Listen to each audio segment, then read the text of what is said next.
kansala wa Mukono disitulikiti y'e Mukono. Leero tubadde tuli mu kanso ogenda tunya nti ensonga bbiri ze zibadde ku mulimu. Esooka yeya ttaka ly'e Kyetume erya abatwa oba oli awo nze bempita bannakigwanyizi nga mulimu chairman wa disitulikiti wabeera yeegaana aveeyo ajja nnumbaganye nga mulimu atwala executive ye Nakisunga ne executive ye that is chairperson Sekikubo nga mwemuli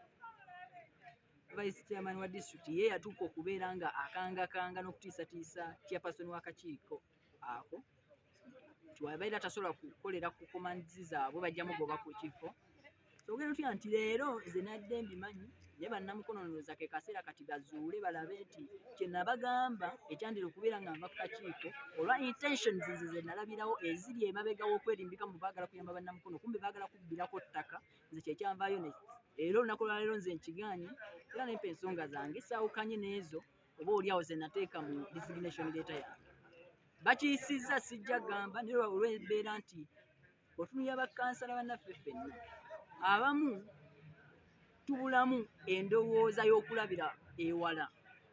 So ensonga nki nti abamu batuuka okubeera nga bo balonda bulonzi oba ne bawuddiisibwa. So ekyo bwekyo bwe kibadde naye mbasuubiza nti district council y'e Mukono decision gy'ekoze si yeyenkomeredde ku ttaka eryo. Bannamukono ettaka eryo ligenda bbeerawo era nga ya bannamukono oluvannyuma lw'okubeera nga tufubye okulaba nga tutaddewo enteekateeka gye tulwanirira ennungamu erina okugobererwa okubeera nga bannamukono baganyirwamu so si bano abalaze selfishness abeeyagaliza bokka bokka.